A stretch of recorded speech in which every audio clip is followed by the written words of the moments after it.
Ya, supongo que sí, está grabando. Entonces, en la clase de hoy vamos a ir 2 pasos más allá en lo que hemos estado haciendo hasta ahora. Vamos a seguir usando las funciones para ajustar datos de la vida real, pero aquí vamos a ir 2 pasos más allá. En el primer paso, lo que vamos a hacer es que vamos a usar datos con otra forma. En lugar de estas hipérbolas, vamos a usar una sigmoidea. Eso va a ser lo primero. Y lo segundo que vamos a hacer es que vamos a calcular el R cuadrado. Qué tan bien o qué tan mal estamos ajustando nuestros datos. Eso es lo que vamos a hacer hoy y creo que probablemente va a ser de lo último que hagamos con ajuste de datos. Todos los restos de ajuste de datos son básicamente la misma cosa, ¿ya? Pero, pero es importante lo del R cuadrado, particularmente en Python, porque hay que calcularlo, desgraciadamente hay que calcularlo a mano. Así que vamos a tener que hacer un cálculo a mano. Ya, entonces. Denme un momento, por favor. Estoy reordenando mis cosas, mis ventanas. Si necesitan que agrande una ventana, cierre, la achique, la mueva, me tienen que decir, porque estoy usando otra configuración comparada con otros días. Ya, entonces vamos a poner un plan de lo que vamos a hacer. Lo vamos a poner aquí, entonces aquí voy a poner lo que voy a hacer. Vamos a ajustar datos a una función de Hill. Eso es lo que vamos a usar. Entonces, primero vamos a tener que generar datos. Entonces, este va a ser el plan de lo que vamos a hacer hoy, en esta parte.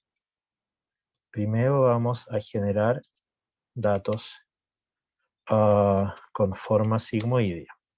No, primero vamos a escribir una función de Hill.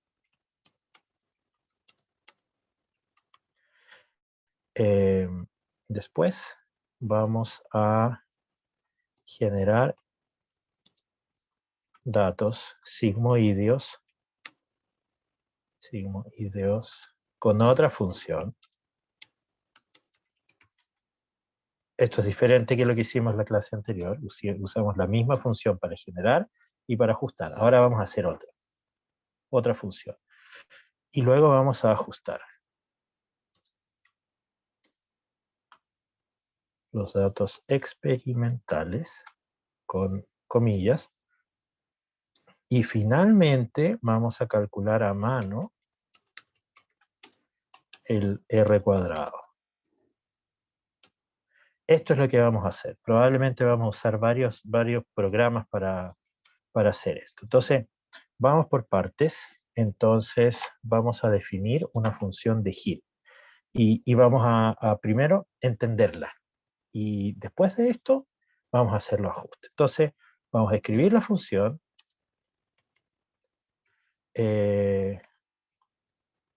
Yo le voy a poner S nada más. Entonces, tenemos que poner las variables que toma esta función. Esta función toma S, le vamos a llamar Vmax, KD y N. ¿De dónde saqué yo que esta función toma todos estos valores?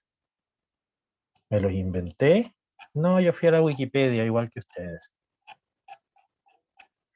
Entonces la ecuación de Hill, ustedes saben que se usa para ver, por ejemplo, cooperatividad, binding, sustrato, ligando receptor y otras cosas, ¿no? Esta es la forma de esta función. Es una sigmoidea, pero depende la forma de la potencia.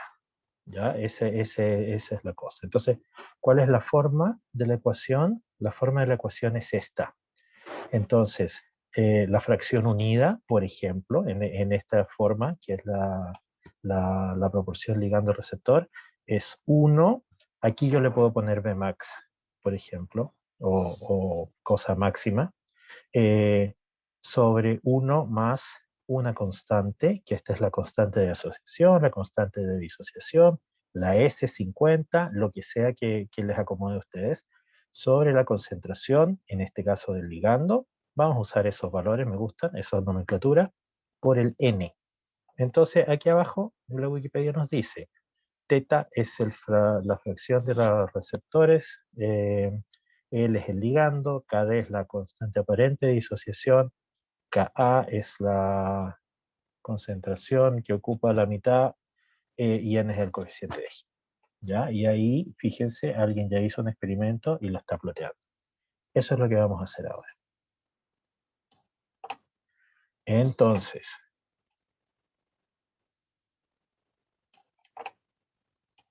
ups.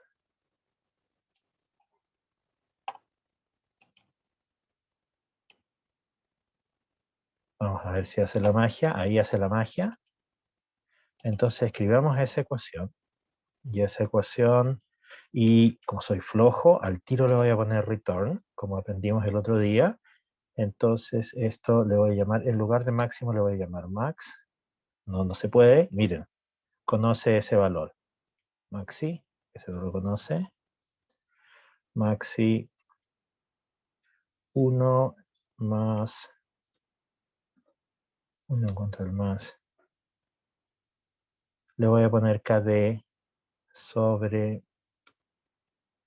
S, porque ya lo llamé S, puede ser sustrato o lo que sea, y esto elevado a la N.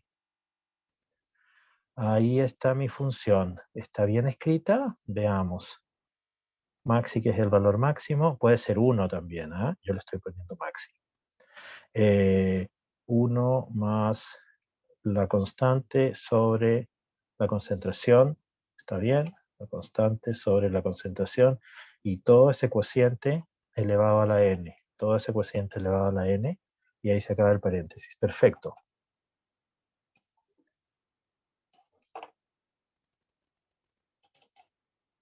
Ahí está nuestra función.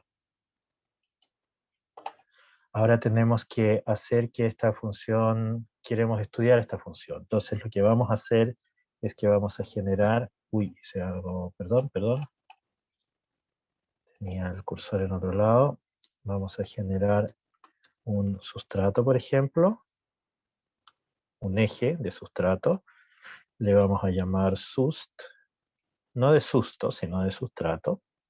Y esto ya lo hemos hecho, linspace desde 0 hasta 20, y vamos a poner 40 puntos. Y ahora vamos a plotear esto. Entonces, ¿cómo lo vamos a hacer?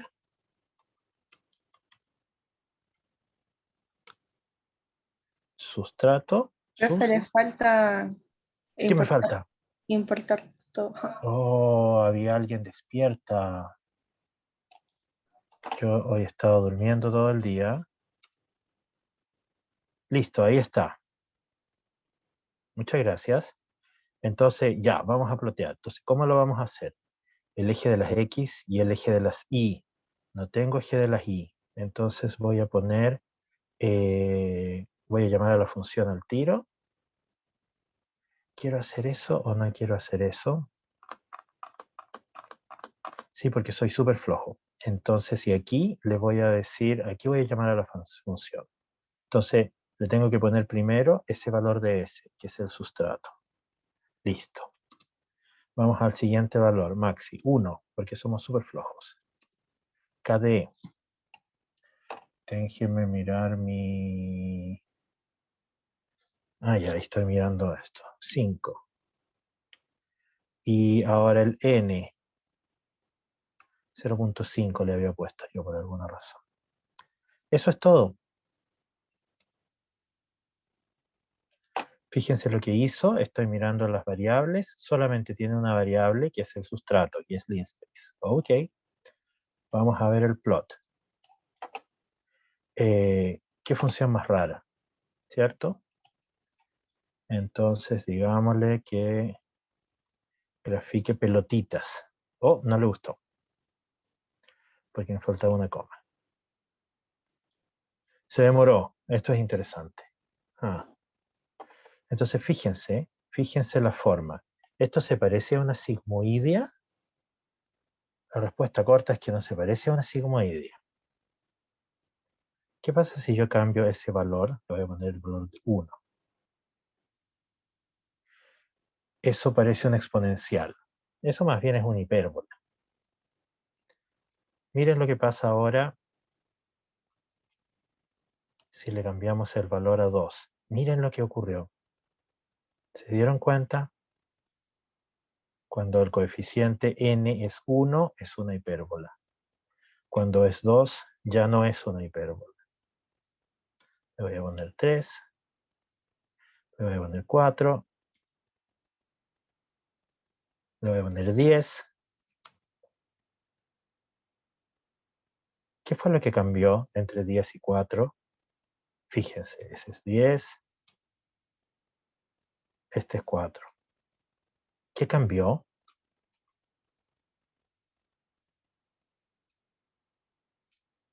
La pendiente como de cuando aumenta. Efectivamente, cambió la pendiente. Cambió la pendiente. ¿Y cómo se llama eso? ¿Cómo entendemos eso desde la bioquímica?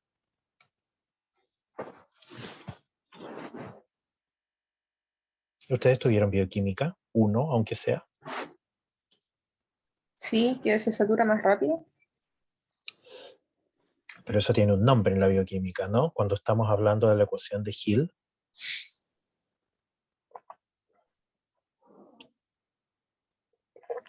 Hay un Que fenómeno. disminuye la cadena. No, fíjate que la constante es este valor, es el tercer valor. Este de acá. Y el tercer valor es 5 en los ambos casos. Hay un nombre que usamos que empieza con co de cooperatividad. ¿Se acuerdan?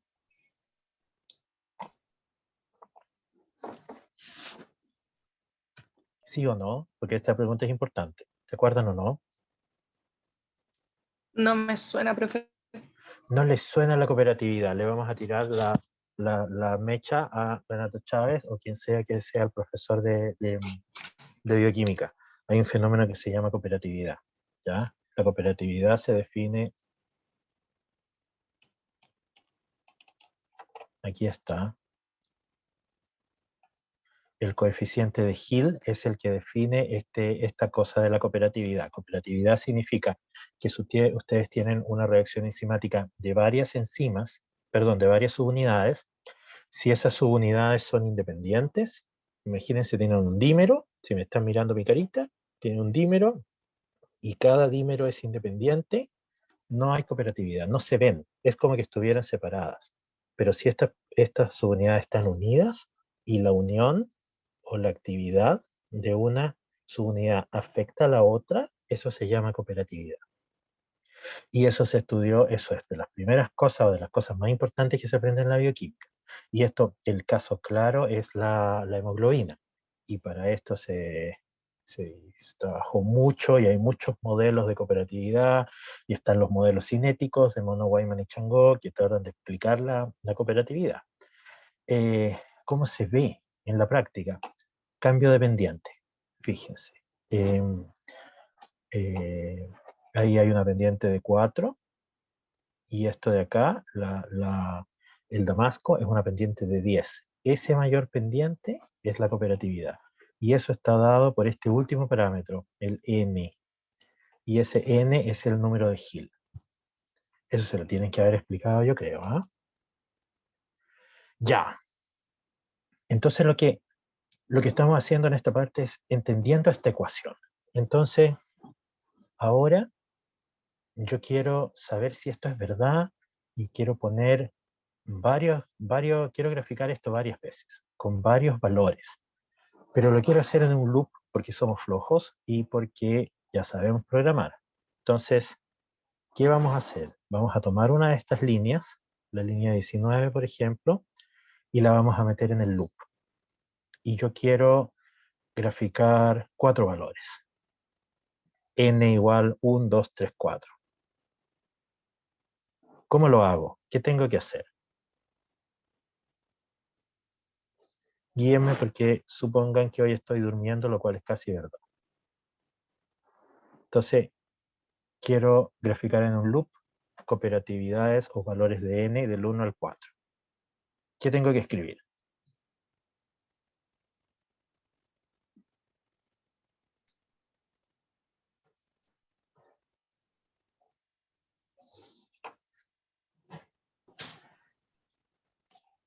¿Qué le tengo que poner al loop? En otras palabras. Hay que Pueden hacer escribir. un array primero, ¿o no? No necesita hacer un array porque ya lo hice. Ah, ya, entonces for i in range 3. Ya, ahí en el chat yo les puse lo que tengo copiado. Ya.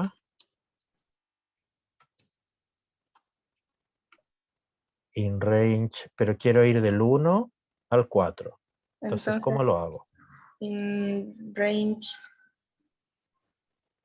Aquí arriba dice, pues mira, start es un integer y stop es un integer. Entonces, ¿cuál es el primero? Es 1. ¿Cuál es el último? 4, Si lo haces 4, te va a hacer 3. 5. 5 entonces. Perfecto. Y aquí voy a copiar, mierda. Voy a copiar esa línea. Ya, entonces, ¿qué tengo que modificar aquí? Sustrato está bien. ¿Cuál de estos parámetros es el que tengo que modificar? Vamos parte por parte. Ese sust es este de aquí, en la ecuación. No quiero, ese es el array que ya creamos. No queremos cambiar el máximo. La KD tampoco. Es ese el que queremos cambiar, el n. Entonces aquí, Hay que ponerle el iterador. ahí está. ¿Ya? Fácil y bonito. Fíjense que nuestra ecuación, nuestro programa tiene súper pocas líneas. Tiene más líneas comentadas probablemente que líneas verdaderas. Ya, vamos a ver si funciona. Se mató.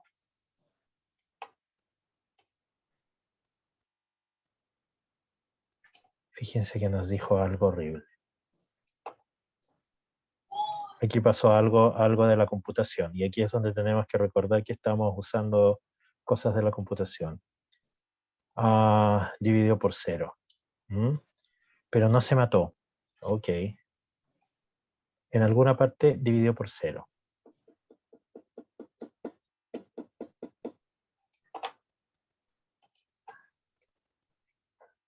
Como dice mi hijo, esta copa ya la vi. Entonces vamos a poner el linspace desde 1. Ahí está. El 0 es un problema porque en alguna parte cuando eso es 0, divide por 0. ¿Ya? Así que empezamos el sustrato desde 1. Ya, entonces le voy a quitar la bolita. Le voy a decir label. Y al final le voy a decir legend. Y legend 4, log 4.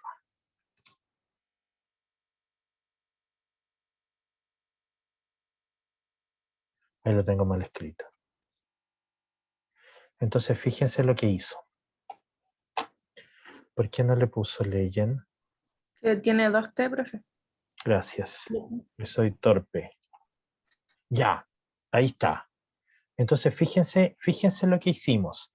Cuando el valor de n valía 1, fíjense, dibujó esta cosa que es básicamente una hipérbola. Cuando el valor valía más que 1, fíjense, ahora la naranja, esa ya no vale, ya tiene otra forma. ¿Se fijan? Parece una cosa sigmoidea. En la verde y la roja claramente es diferente. Entonces, vamos a vamos a hacer dos cosas. Vamos a hacer el eje de la X más corto, y vamos a ponerle más elementos.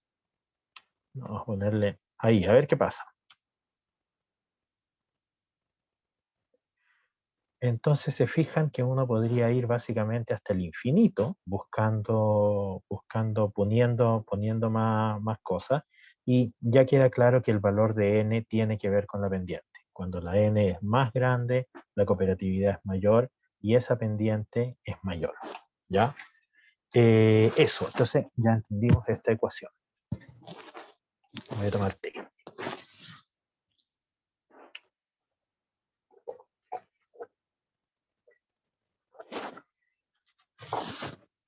Se me acabó el té.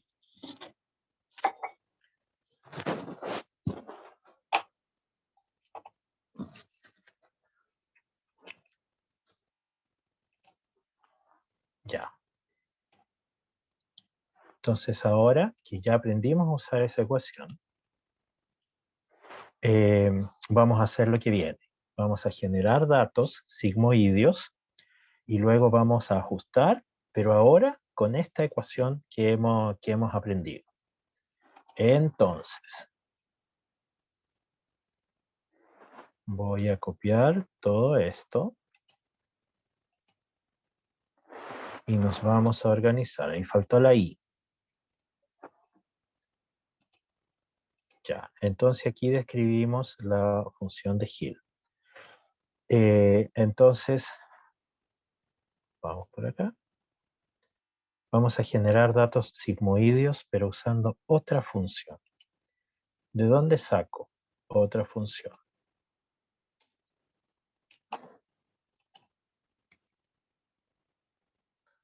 Esto es algo conocido y es lo que usamos la clase anterior.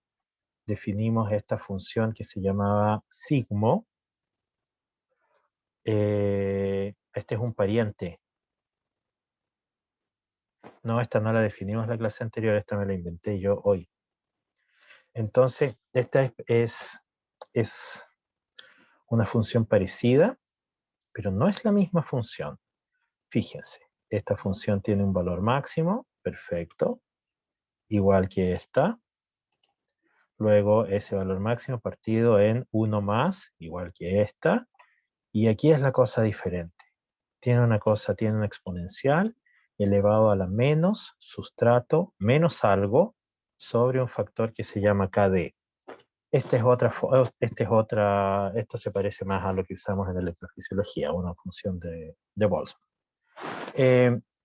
Pero no importa eso, lo que importa es que esto nos va a generar datos y vamos a usar los datos de esta función sigmo y esos datos los vamos a ajustar con esa función.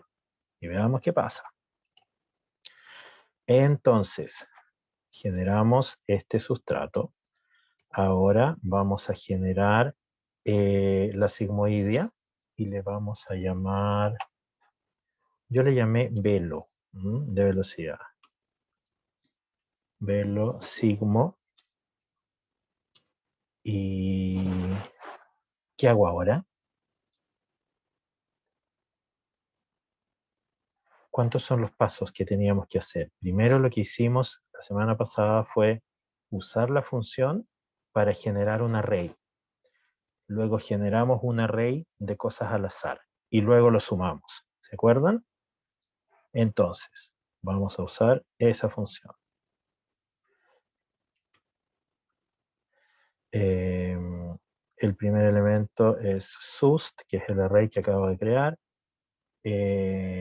Los valores que voy a usar van a ser 1 y 5. Estos son como que al azar, me funcionaron hace un rato. Ahora necesito crear ruido. Y como soy flojo, lo voy a copiar. Ahí está, entonces usamos ese valor, amp, y luego creamos un array que se llama ruido usando esta función random uniform que va entre menos amp y tiene el número de elementos es la longitud de velosigmo. Ok. Y ahora vamos a crear otro array velo sigmo, y le vamos a llamar experimental, porque este va a tener ruido. Y este va a ser velo sigmo más ruido. Ya, entonces todo esto, estamos bien hasta acá. Todo esto lo vamos a copiar y lo vamos a poner aquí abajo. Generar los datos sigmoideos. Ahí está. Y ahora lo vamos a plotear. Entonces, sust. ¿Y cuál es el eje de la I? Es este, que lo acabo de escribir.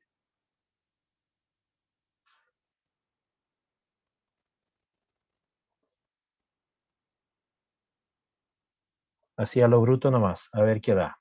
¡Ay! Qué espantoso lo que dio.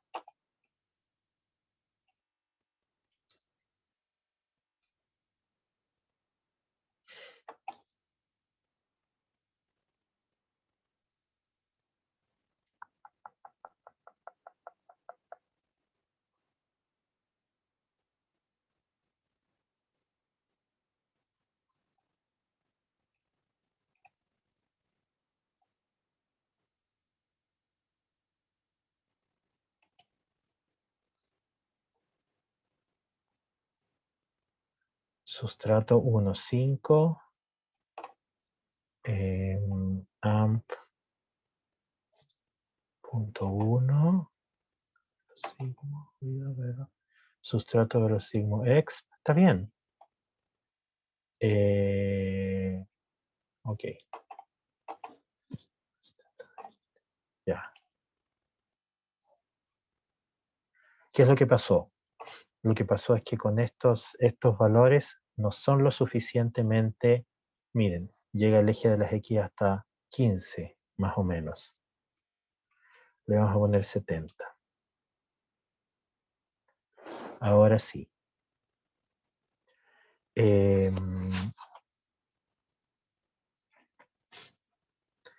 Vamos a ajustar un poco esta función.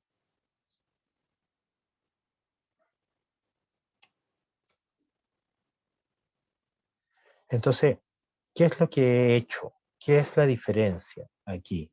Yo tomé otra función, ¿ya? Y generé datos con esta función, que también genera datos exponenciales. Pero para hacer el ajuste, vamos a usar la función de Hill, ¿ya? En la vida real, cuando ustedes estén haciendo esto para su tesis o... Uy, Rocío dice que pregunta que puedo agrandar. ¿Qué necesita? Y lo dijo hace como mucho rato. ¿Qué necesita que agrande? No, es que ahora me di cuenta que tenía muy chiquitita la pantalla, pero ahora sí veo súper bien. Ah, ya, ok. Gracias. De nada. Entonces el punto aquí es que cuando ustedes hagan sus tesis, van a necesitar ajustar a una u otra función, y aquí yo estoy haciendo estos trucos para mostrarles lo flexible que uno puede hacer. Generamos datos con una función y vamos a ajustar a otra, para hacerlo un poco más interesante que lo que hicimos la vez pasada. Ya, entonces, ya generé estos datos, listo. Entonces ahora tengo que ajustar los datos experimentales.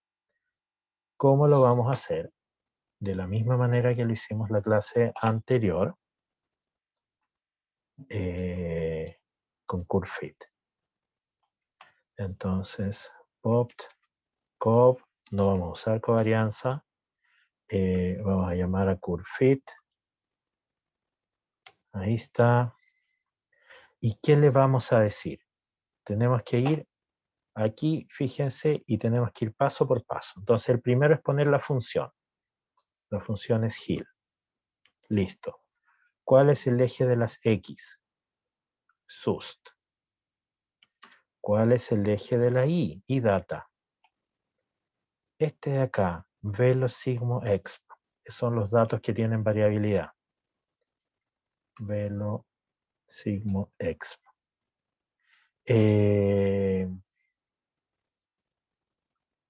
Vamos a dárselo así nomás, a ver si funciona. Entonces, le vamos a decir print popped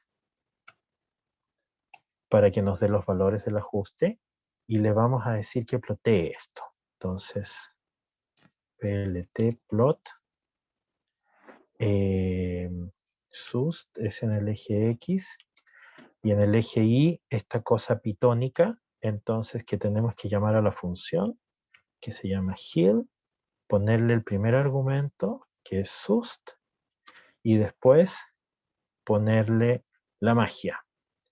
Esa era la magia, ¿cierto? Entonces, esa cosita de ahí, ese asterisco, lo que hace es que extrae todos los elementos de este array. Y le vamos a decir que ponga una línea roja. Ya. Yo aquí auguro que esto no va a funcionar porque se va a matar con los valores iniciales. Totalmente equivocado. Funcionó a la primera. ¿Se fijan? Funcionó a la primera. ¿Qué es lo que tenemos que ver ahora? Tenemos que ver qué tan cerca son nuestras predicciones. A ver qué números nos dio. El primer valor es 1. ¿Qué significa este valor? Ese valor, porque fíjense aquí nos dio un array nomás y no nos dice los nombres a qué corresponde cada uno de esos números. Esos números corresponden, donde está, heal fue la función que usamos, a estas variables. La primera no, porque es el array de datos. Estas. El primero es maxi y el valor máximo era 1. Maxi. ¿Por qué sé que es 1? Porque nosotros mismos creamos esto y le dijimos que aquí está.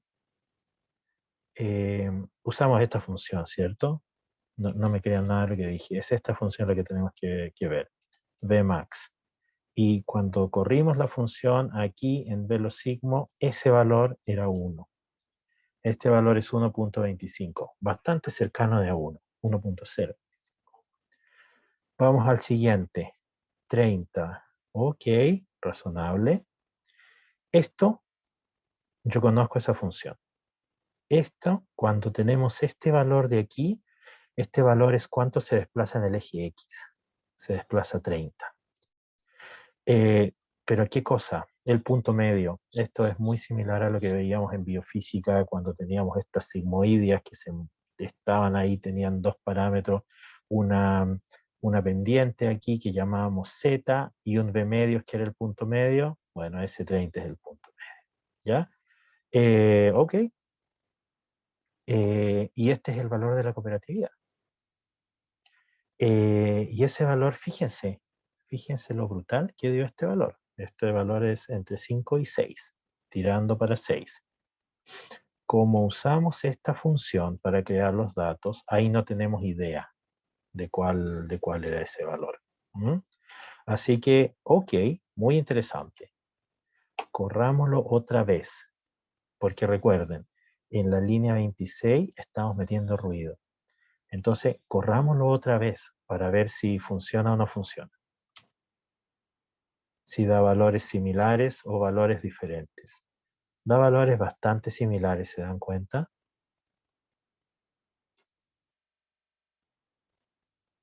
Da valores brutalmente similares. Ya. Esto es importante, lo que voy a decir ahora. ¿Por qué da valores tan similares? Muy sencillo, porque tenemos un número muy grande de puntos. La curva está bastante bien representada. Fíjense los puntos azulitos. Los puntos azulitos están aquí en 0. Hay un montón. Miremos el eje Y. Hay un montón de puntos aquí alrededor de 0. Se ve bien esta subida. Se ve bien aquí el quiebre de la curva hacia donde se satura. Y se ve súper bien la saturación. Entonces la curva ajustó bastante bien, de manera bastante razonable. Cuando ustedes vayan a hacer sus tesis se van a dar cuenta que uno nunca va a tener 40 puntos experimentales, que es lo que tenemos acá. O muy pocas veces los va a tener. Vamos a una situación más parecida a la vida real. Vamos a ir bajando de a poquito. Vamos a ir hacia 30. 30 puntos experimentales. Miren lo que va a pasar. Ahora tenemos menos puntos. Aquí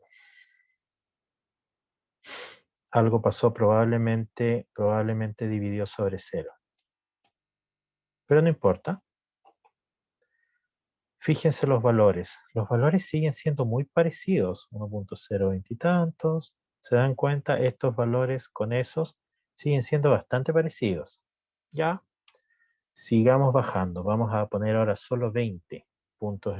No, perdón. Aquí hubo un problema.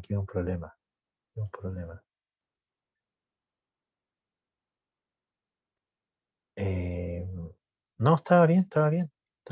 No me hagan caso. Ahora tenemos solamente 20 puntos experimentales. Todavía está funcionando bastante bien. Vamos a poner 15.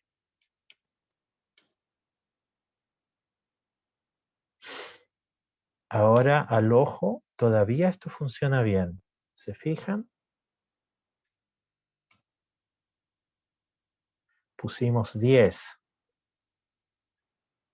Todavía funciona razonablemente bien, porque los puntos experimentales están bien. Hay puntos en esta parte, en la subida de la curva, y hay puntos allá. Esos son los puntos más complicados siempre. Imaginemos que todo fue al carajo, llegó la pandemia y solo pudimos hacer 6 puntos experimentales. Aún así, ajustó bastante bien. ¿Por qué? Porque teníamos estos puntos experimentales repartidos bastante bien se ve bastante bien el despegue, por llamarlo así, y la saturación. Entonces, estos puntos, fíjense, esos son razonablemente parecidos a esos anteriores, con esta excepción, la pendiente. Esto es el N de Hill, la pendiente de la curva. Y eso es razonable porque tenemos solamente 3 puntos en esa pendiente. Volvamos a la condición inicial. Esta fue la condición en la que partimos. Vamos a hacer ahora algo más biológico. Y es que muchas veces uno no alcanza la saturación. Entonces vamos a cortar los puntos más o menos entre 40 y 50. Y esto es algo de la vida. ¿Por qué? Porque habitualmente no se puede poner más concentración de sustrato, no podemos cambiar más la temperatura, no podemos cambiar más el voltaje en nuestro experimento, etcétera, etcétera. Entonces, en lugar de 70, le vamos a poner 50 primero. Fíjense que ahí no está clara la saturación. Vamos a poner 45. Y aquí tenemos un problema ya. Este valor, bueno, este valor todavía está razonable. Pero ahora viene ese problema. ¿Qué pasa si ponemos menos datos?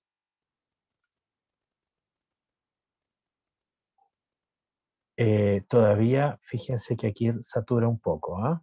Pero ¿qué pasa si yo pongo en lugar de 45, 40?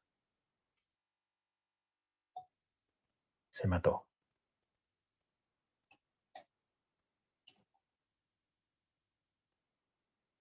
¿Qué es lo que nos está diciendo? Los parámetros óptimos no encontrados. Número de llamadas a la función alcanzó el máximo. ¿Qué significa ese número? Significa que el programa hace 800 iteraciones por defecto, ¿ya? Hizo 800 iteraciones y no ajustó ninguna. ¿Por qué? Porque tenemos muy pocos datos y no tenemos los datos de la parte, esa parte, lo que se acerca a la saturación. ¿Se fijan? No tenemos esos datos. ¿Qué vamos a hacer ahora? Vamos a tener que ayudarle. En la línea 31, donde llamamos a la función, tenemos que darle ayuda. ¿Qué ayuda? La misma que hicimos en la clase pasada. Le vamos a dar límites a los valores que estamos obteniendo, límites, el límite inferior y el límite superior, y le vamos a dar condiciones iniciales. Imagínense que esto ahora no importa, pero cuando costaba mucho programar y había que hacer tarjetas impresas con unas máquinas que hacían hoyos en una tarjeta, era muy importante disminuir el número de veces que uno tipeaba. Entonces, si tuviéramos esa limitación, ¿cuál es el valor más crítico? Los parámetros iniciales. Ese es el valor más crítico. Entonces, vamos a tener que darle una estimación de los parámetros iniciales. Afortunadamente, nosotros nos lo sabemos. Están aquí. Vamos a darle unos valores similares a ese. El primer valor es cercano a 1, que es el máximo. El segundo es la KD, que está por el 30. Y el tercero es el N, que está por el 5. Ya, vamos a ver si funciona. Ahí sí lo encontró. ¿Se fijan? Pero ¿cuál es el problema? ¿Cuál es el problema? Aquí hay dos problemas. Ese valor ahora es 1.5 y debería ser 1, porque nosotros conocemos nuestra función. Este valor estaba siempre cercano al 5 y ahora está cercano al 4. De hecho, está bajando. ¿Por qué? Porque no tenemos esta parte de la saturación. ¿Ya? No tenemos la parte de la saturación. Ese es el problema. Entonces, no tenemos a qué ajustar aquí. Y eso es un problema, y eso no solamente lo van a ver en Python, eso lo van a ver en cualquier programa que ustedes usen para hacer estadística. Si no tienen datos que ajusten a la forma de la función, va a haber problemas serios, ¿ya? Entonces, este es un ejemplo en que no llegamos a la saturación porque inventamos nuestros datos y nuestros datos lo hicimos que llegaran a 40. Si nosotros hacemos que lleguen a 70, fíjense, ahí sí hay saturación. Y ahí estos valores vuelven a lo que estábamos antes. El primero cercano a 1, fíjense cómo nos dio cuando teníamos pocos datos. Y el último, cuando teníamos pocos datos, estábamos entre 8 y ahora estamos cercanos al 6. Ya. Tengo que tomar agua. No tengo agua. Entonces, lo que quería contarles era que es fundamental que si nosotros estamos haciendo un ajuste a nuestros datos, tengamos buenos datos. Si esta función satura, necesitamos la saturación aquí arriba y necesitamos esta parte que levante. Si le quitamos una parte, como lo hicimos cuando cortamos los datos hasta 40, vamos a tener problemas ajustando. Y eso va a ser un problema independiente, que eso se usa en Python, R o cualquier programa computacional. Ya. Voy a tomar agua y después vamos a calcular el error. Denme un minuto que tengo que ir a llenar mi tacita. Estoy en el laboratorio, entonces no tengo la botella.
Ya, volví. Pude tomar agua y volví. preguntas hasta aquí.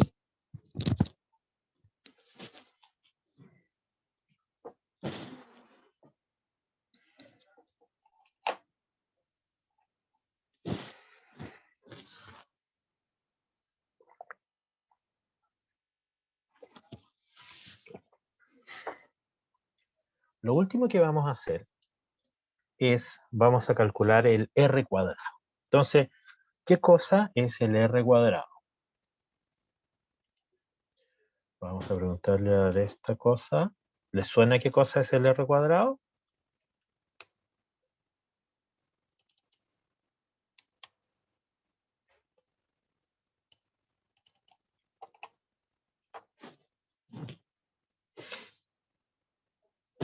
Ya, la Wikipedia nos dice que el R cuadrado se llama coeficiente de determinación.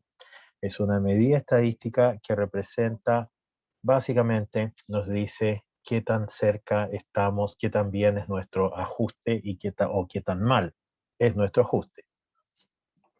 Si el R cuadrado es cercano a 1, significa que nuestro ajuste es bastante bueno. Los residuales son pequeños. ¿Qué cosa es esto de los residuales? Si nosotros tenemos un ajuste, miren estos números, estos datos experimentales, los puntitos negros, ajustamos a una línea recta. Los residuales son esta diferencia, lo que está marcado en rojo. Es el observado menos el esperado. Esos son los residuales.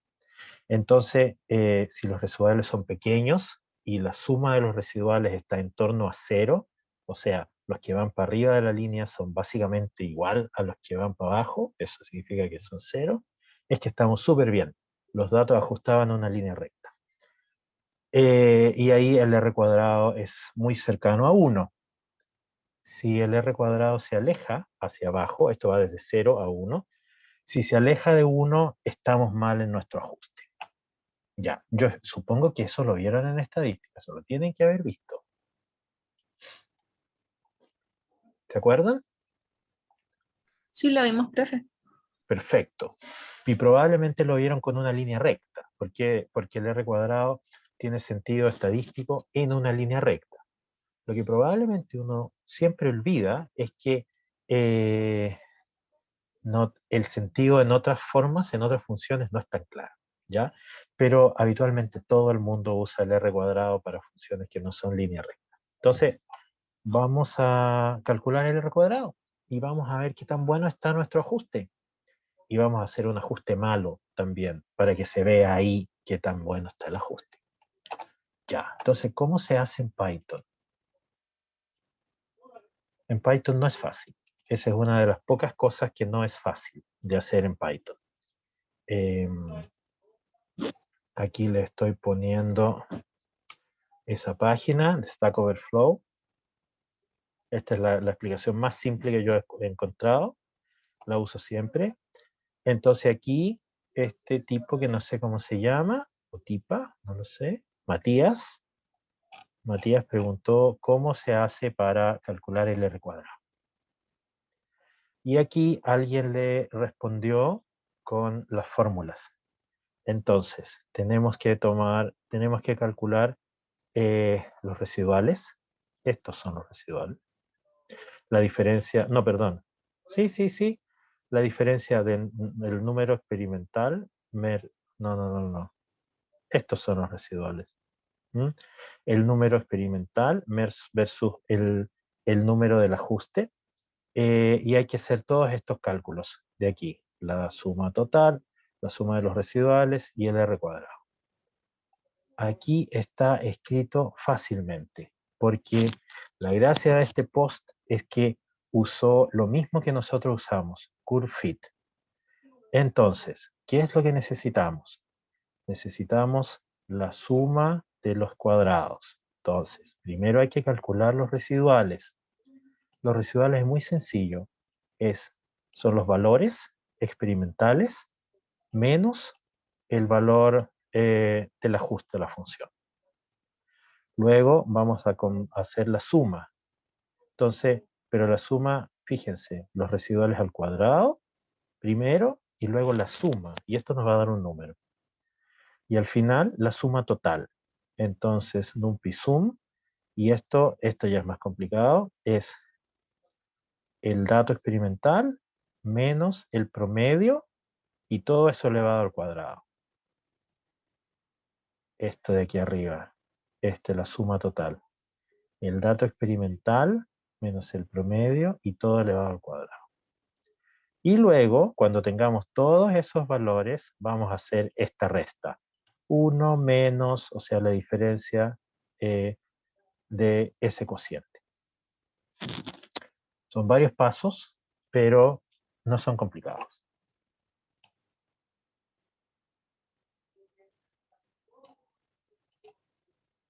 Vamos por partes. Entonces, calcular a mano. Vamos a calcular el R cuadrado. Entonces, vamos punto por punto.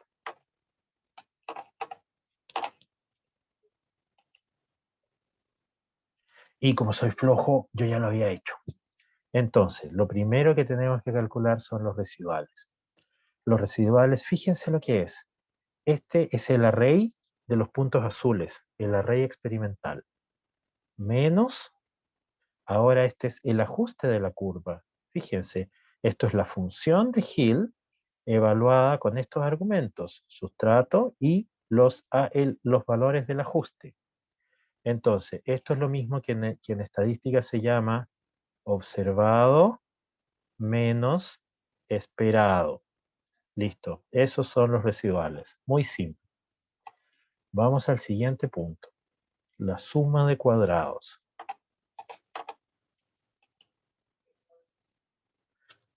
Entonces, ¿qué es lo que hicimos aquí? Esto es la suma, npsum. Los residuales son un array. Entonces, vamos a tomar cada elemento, lo va a elevar al cuadrado. Eso significa esto de aquí, lo de adentro primero.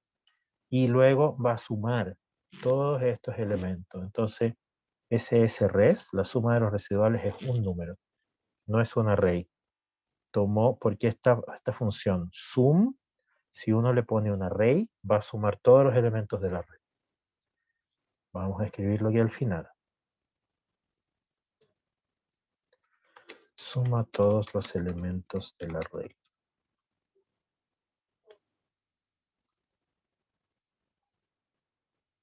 Listo.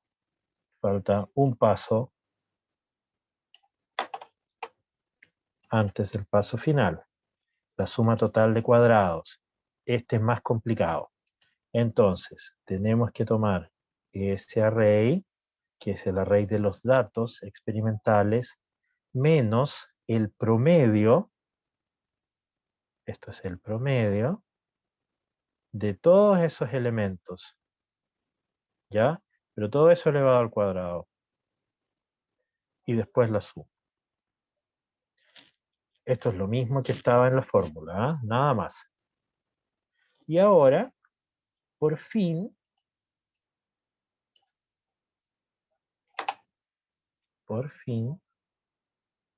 el R cuadrado. Entonces, el R cuadrado es 1 menos la razón de esos dos números. Estos son números, no son arrays. Y los calculamos ahí un poco más arriba. Ahora quiero saber cuál es ese número. Print R square. Listo, echemos a correr esto y ojalá que funcione. Sustrato no definido, claro, porque esto no es sustrato, es sust.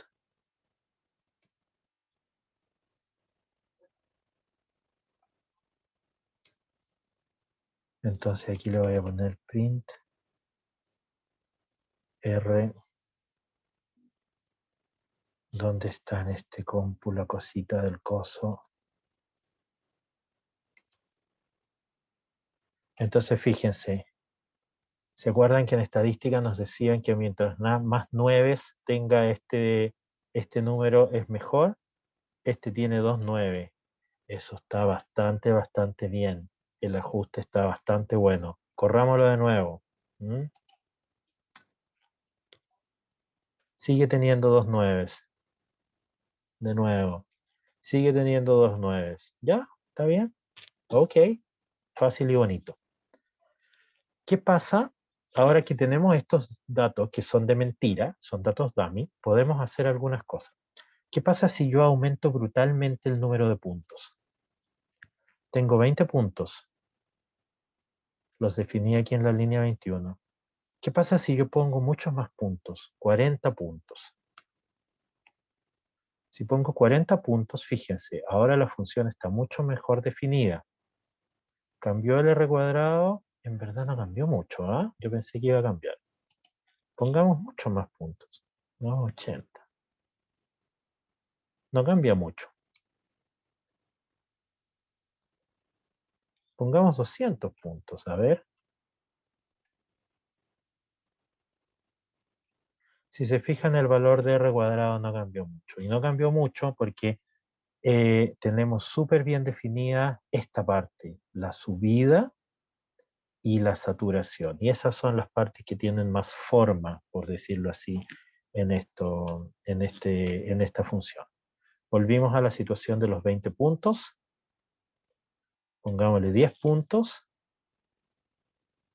Se fijan que no cambia demasiado ese valor. Sigue teniendo los dos nueves porque tanto la subida como la saturación están bien definidas.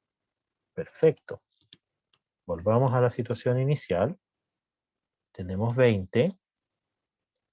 Y ahora hagamos el truco que hacíamos la otra vez. ¿Qué pasa si en lugar de llegar hasta 70, llegamos hasta 40? Y en 40 todavía no está clara la saturación. ¿Se fijan? Si llegamos a 50, la saturación está bien clara. Vamos por partes entonces. Vamos a ponerle 50. Llegamos a 50. La saturación es más o menos clara. Fíjense, punto 99. A pesar de que todavía estamos aquí en el borde de la saturación, ¿ya? Pero claramente los datos se saturan. Repitamos nuestro experimento de goma, con datos de goma. Sigue saturándose. ¿Se dan cuenta? El valor de R cuadrado sigue siendo bueno. Repitámoslo de nuevo. Uy, no sé qué pasó. Ah, estoy torpe nomás. Listo. Cambiamos esto y en lugar de llegar a 50, no podemos llegar a 50, vamos a llegar solo hasta 40 en el eje X. Y ahí sí va a quedar la escoba.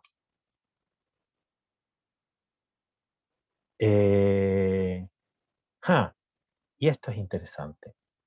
Los valores, fíjense, siempre habían estado al valor alrededor de 1, el máximo. Ahora no está cercano a 1, está en 1.3. Este otro valor también es diferente, 4 en lugar de 5. Pero el R cuadrado sigue siendo alto. Entonces, mucho ojo con esto, porque claramente en este caso no tenemos el ajuste completo. Y aún así nos está dando un R cuadrado que podríamos decir que está bastante bueno. Vamos a hacerlo de nuevo. Ya.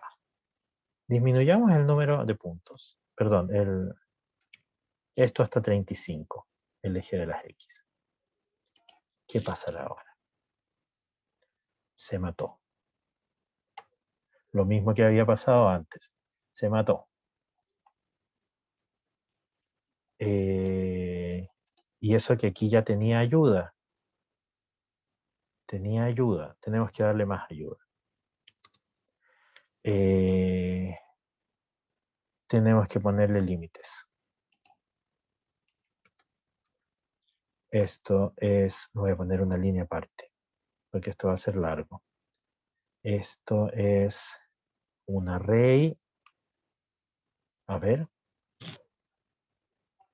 Es una tupla. Entonces hay que poner un paréntesis y un array. Y aquí tenemos que poner los valores mínimos, que le vamos a poner a todos ceros, y los valores máximos. Los valores máximos, en esta función viene primero maxi, kd y n. Perfecto.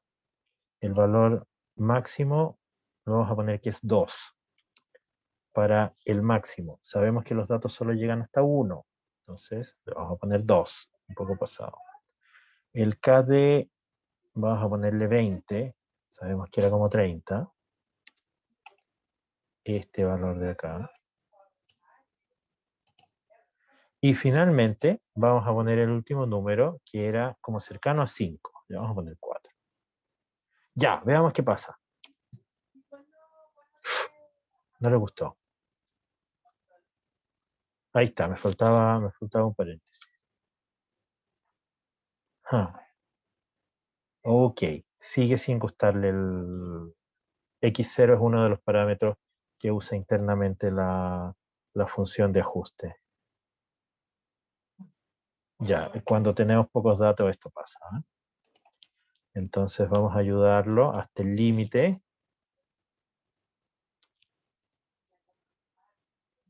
Ahí ajustó. Pero fíjense lo que pasó. Aquí pasó algo parecido a lo que pasó en la clase anterior. Este valor, el primer valor, lo calculó. Pero aquí puso el valor máximo. ¿Se dan cuenta que este número no tiene decimales? 30 es ese 30. 5 es ese 5. Estamos en los límites, ¿ya? Hay que subirlo.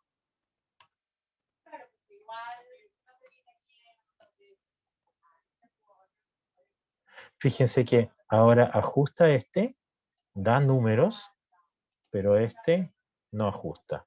Y fíjense lo que pasó con los valores de R. Ahora ya nos estamos alejando de 9, 9. ¿Por qué? Porque tenemos muy pocos datos experimentales en la parte importante que es la saturación, ¿ya? Entonces, uno podría ir quitándole más datos, pero ya no tiene sentido. Yo creo que ya hemos hecho el punto. Cuando nosotros tenemos datos que no ajustan perfectamente a la ecuación, vamos a tener problemas. Y aquí está uno de los problemas. El valor con el que nos entrega el ajuste, 40, es el valor máximo. Cuando pasa eso es que estamos mal, ¿ya? Ahí, en este caso, si esto fuera un experimento, no tenemos nada que hacer. Hay algunos experimentos en los cuales uno puede calcular los valores máximos de otras maneras y ya. Ahí uno lo puede salvar el experimento. Pero si este fuera nuestro único experimento, aquí no podemos salvar esto. ¿Mm? Ya. Eso es lo que tenía que contarles en la clase de hoy.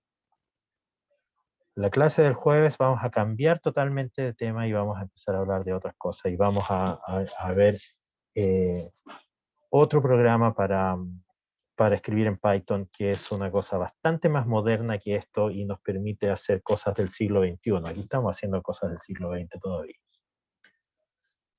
¿Preguntas hasta acá?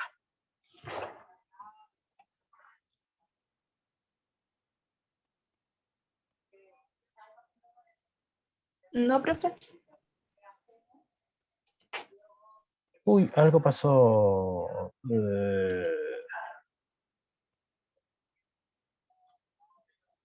Ya, entonces, Top Share. Uy, no alcancé nada de esta porquería.